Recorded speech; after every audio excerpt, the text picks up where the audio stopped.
जय गुरु जी, welcome back. I am Renu Arora, founder of Gurjari craft and Alaukik foundation. Last video में मैंने आपसे कहा था क्या मुझे 2018 में इटली का वीजा मिला या नहीं, इसके बारे में मैं शेयर करूंगी अपनी डिटेल्स। नहीं, मुझे 2018 में इटली का वीजा नहीं मिला और मैं दी आर्टिजियानो इन फियरा नहीं कर पाई। पर हाँ, 2018 में जून में मैंने प्राइवेट एग्जीबिशन ननबर्ग में जर्मनी में किया, पर पूरा रिस्क नहीं लिया, 50% के पार्टनरशिप में किया। कभी कभी मैंने आपसे कहा ना, रिस्क उतना ही लो जितना आप इन्वेस्ट करके आगे भी चल सको अगर आपको कोई लॉस हो जाता है तो ऐसा मैंने रिस्क नहीं लिया कि मैं प्राइवेट कर रही हूं और पूरा स्टॉल बुक कर दूं, स्टॉक लगा दूं। नहीं, मैंने ऐसा नहीं किया। मैंने 50% पार्टनरशिप ऑप्शन चूज किया और 50% पार्टनरशिप में मैंने ये एग्जीबिशन किया। ठीक था, क्योंकि फर्स्ट टाइम था जर्मनी का, हमें कोई आइडिया नहीं था। आर्टिफिशियल ज्वेलरी सारी हमने लगाई थी। ये नहीं कहूंगी कि मेरा नहीं चला, पर किसी का भी नहीं चला था। जिसके पास हैंडीक्राफ्ट थे उनका भी नहीं चला, जिसके पास स्टॉल्स थे उसका भी नहीं चला। अब प्राइवेट एग्जीबिशन में क्या हुआ ये मैं आपको बताती हूँ। एक फरीदाबाद से प्राइवेट में तो मैंने कहा ना, बहुत लोग डूब जाते हैं, बहुत लोगों का इन्वेस्टमेंट लग जाती है, बहुत लोगों का पैसा वहां फंस जाता है स्टॉक के उसमें एवज में कि आपने जो इन्वेस्टमेंट किया, स्टॉक लगाया, वो सब वहीं फंस जाता है। ये पहली बार गए थे फरीदाबाद से और फैक्ट्री के ओनर खुद ही थे। फर्स्ट टाइम जा रहे थे तो जिसने भी उनको बुक करवाया वो बूथ, हरे हरे सब्ज बाग, हरे हरे खेत दिखाए थे। तो वो भाई साहब जो थे उन्होंने प्राइवेट होटल बुक किया हुआ था, जो कि आई थिंक 80 और 90 यूरो पर डे रूम का चार्ज था। 8,000, 8,500 ये रेंज का एक दिन का रूम।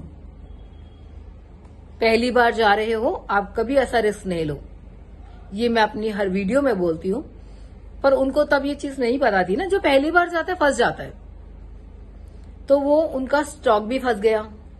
वहां पर जितने भी एग्जीबिटर्स थे सब लोग इक्का दुक्का करके सामान वहां बिका। जो हमारी अजम्पशन थी वो वहां बिल्कुल सेट नहीं बैठी। कोई काम किसी का नहीं हुआ। ठीक है, एक्सपीरियंस था, मैंने तो 50% का रिस्क लिया हुआ था, इसलिए इतनी ज्यादा प्रेशर में मैं नहीं थी। बाकी लोग, आप बिल्कुल ध्यान से सुन लीजिए, बाकी लोग प्राइवेट एग्जीबिशन, जो पुराने खिलाड़ी हैं ना, वो अलग एक ऑप्शन लेके चलते हैं, जो मैं यहां शेयर नहीं कर सकती हूँ, ना मैं करूंगी। वो उस ऑप्शन में जाकर के ये काम कर रहे होते हैं। लेकिन जो नया फंस जाता है, जिसको इसके बारे में पता ही नहीं है और गवर्नमेंट के थ्रू गया नहीं, प्राइवेट में तो इन्वेस्टमेंट हो गई ना आपकी, आज भी उनका सामान एक वहां पर, क्योंकि हम इंडियंस जब जाते हैं तो वहां के लोकल जो इंडियंस वहां रहते हैं, वहां के जो रेजिडेंट होते हैं, वो लोग एग्जीबिशन में जरूर विजिट करते हैं और हमसे उनकी दोस्ती होती है, बातचीत होती है, मुलाकात होती है। फिर दोबारा हम उनके नंबर्स भी एक दूसरे के साथ शेयर करते हैं। तो वहां पर एक भैया थे और उनकी भी स्टोरी मैं कभी बाद में शेयर करूंगी कि वो कैसे वहां पहुंचे, कितना क्रेज होता है लोगों को वहां जाने का फॉरेन कंट्री में, और वो कैसे उन्होंने वहां सरवाइव किया। आज बहुत अच्छे सेटल है। इनिशियली वो कैसे गए वो फिर कभी बनाऊंगी एक वीडियो, पर आज भी उनके घर में उनका स्टॉक पड़ा है जो स्टॉल्स लेकर गए थे। कोई एक्सपीरियंस उनको था ही नहीं। ये तो बाई चांस मेरा एडजॉइनिंग वाला उनका बूथ था, तो मैंने उनको बोला कि भैया स्टॉक तो आपका बहुत अच्छा है, नो डाउट क्वालिटी बहुत अच्छी थी, पर वहां पर मैंने आपको बोला ना, 10 यूरो के अंदर अंदर का गेम चलता है ज्यादातर। स्टॉल्स अगर वो लेते हैं तो 5 यूरो, 6 यूरो, 10 यूरो में 2 स्टॉल्स, ऐसे डील ज्यादा प्रेफर करते हैं। अब इनको पता नहीं था, इनका जो स्टॉल था उसकी जो क्वालिटी थी वो लेनन वाली बहुत फाइन क्वालिटी थी, बहुत अच्छा फैब्रिक था, जो आज की डेट में हमारे इंडिया में भी अगर आप फैब इंडिया में चले जाएं या किसी ब्रांड में चले जाएं, वो कम से कम 1500-1800 रुपए तक का हम लेते हैं। उस क्वालिटी का वो कैसे 5 यूरो में बेच सकते हैं? वहां पे 5 यूरो मतलब 850 रुपए, सॉरी आधा, 400, 500 इस रेंज के अंदर, 450, 500, तो उनको कॉस्ट भी नहीं होता पूरा। अब वो स्टॉक इतना लेकर गए थे कि उनको वापस लाना तो बहुत मुश्किल था। मैंने उनको सजेशन दिया कि भैया देखो, स्टॉक बहुत अच्छा है नो डाउट, पर आप ले जा नहीं पाओगे, बिक रहा नहीं है, बेटर है आप इसको कॉम्बो कर दो, 15 यूरो में 2 कर दो, 10 यूरो में 2 कर दो। इस तरह की कॉम्बो सिचुएशन लगा करके आप कॉम्बो डील्स देते रहो, आपकी इस सिचुएशन से आप निकल जाओगे, कुछ माल कम हो जाएगा। एटलीस्ट इस माल के बेच करके आपका कुछ होटल का खर्चा निकल जाएगा, पूरा तो आपको कहीं से भी नहीं कवर होने वाला। And he did the same.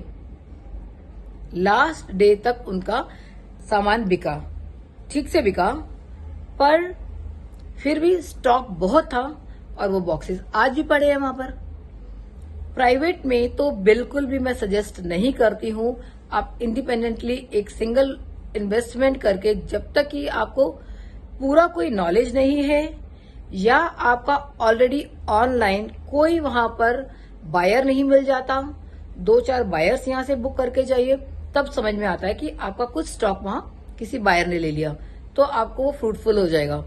अगर आप पहली बार जा रहे हो और सीधी एग्जीबिशन कर रहे हो, कोई एक्सपीरियंस नहीं है, कोई बायर नहीं है, कोई नोन नहीं है, तो फिर लक। यहां जर्मनी में किसी का भी लक नहीं चला, ना हैंडीक्राफ्ट वालों का चला, ना स्टोर्स वालों का चला, ना ज्वेलरी वालों का चला, ना क्लोथिंग वालों का चला। इवन मुझे लगता है जो और कंट्रीज के थे उनके भी इतना अच्छा नहीं था, क्योंकि वो फूड एग्जीबिशन थी जिसमें ये प्राइवेट ऑर्गेनाइजर्स होते हैं ना, कुछ एरिया ले लेते हैं और एरियाज परचेज कर लेते हैं। क्योंकि इनकी स्टोरी क्या है, ये सालों से वहां है, वहां इनको सारी एग्जीबिशंस पता होती है, कहाँ कहाँ स्टॉल्स लगते हैं, ये उनसे डील कर लेते हैं, एक एक एरिया खरीद लेते हैं, फिर यहाँ इंडियंस को आगे आकर के हमें बेच देते। उनका लॉस तो कवर हो गया, फंसा कौन? हम लोग नए एग्जीबिटर्स। अब मुझे कोई कहे जर्मनी चली जाओ, मैं तो कभी नहीं जाऊंगी, मुझे तो पूरा एक्सपीरियंस है।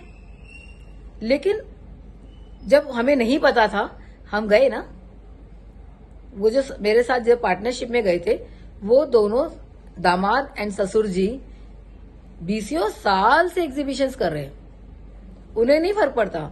उनको तो जो इनका एक्सपीरियंस था ना, वो था, उनको एयरलाइंस की टिकट्स का बेनिफिट, उनको एयरलाइंस के जरिए जो लाउंजेस मिल जाता उसका बेनिफिट, उनकी माइल्स का बेनिफिट्स, तो ये उनके बेनिफिट्स उनको पता है, क्योंकि वो 20 साल से कर रहे हैं।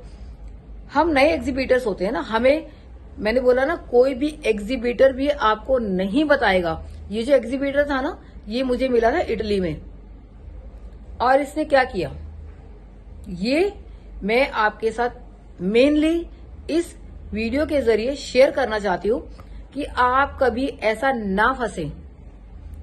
मैं उनको जानती थी, अंकल को भी और उनके दामाद को भी, क्योंकि वो हर बार वहां एग्जीबिशन लगाते थे। वो भैया ने मुझे अप्रोच किया कि पापा इस बारी बीमार हैं, तो मैं प्राइवेट नहीं कर पा रहा उनके साथ, तो आप 50% में करोगे?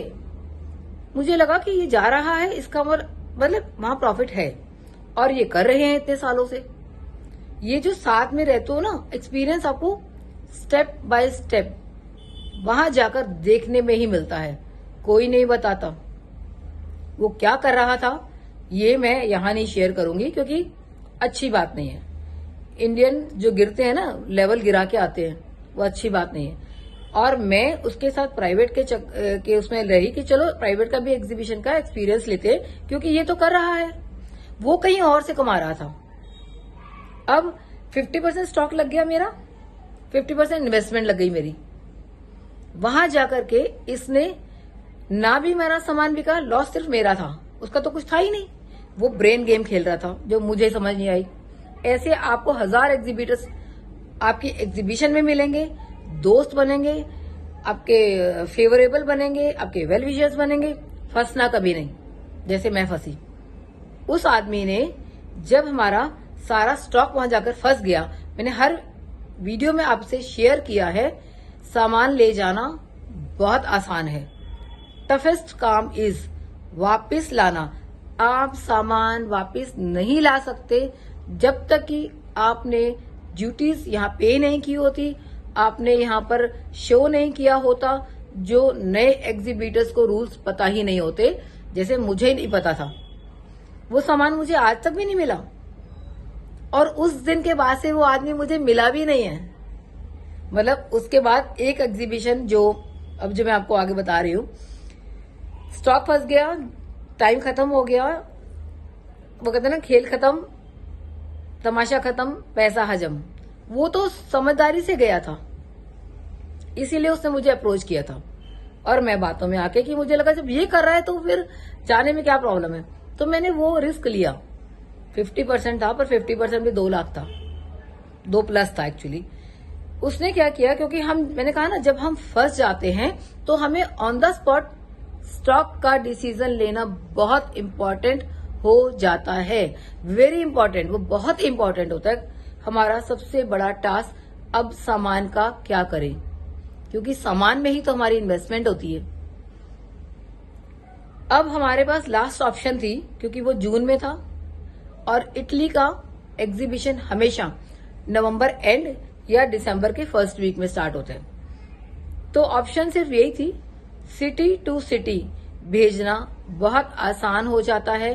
तो हमने वो वहां के वेयर हाउस के थ्रू वो हमने बुक कर लिया, जो कि हमें इटली में मिलना था, अकॉर्डिंगली हमने बुक किया हुआ था। वो समझदार था, वो सब कुछ समझ रहा था उसको क्या करना है।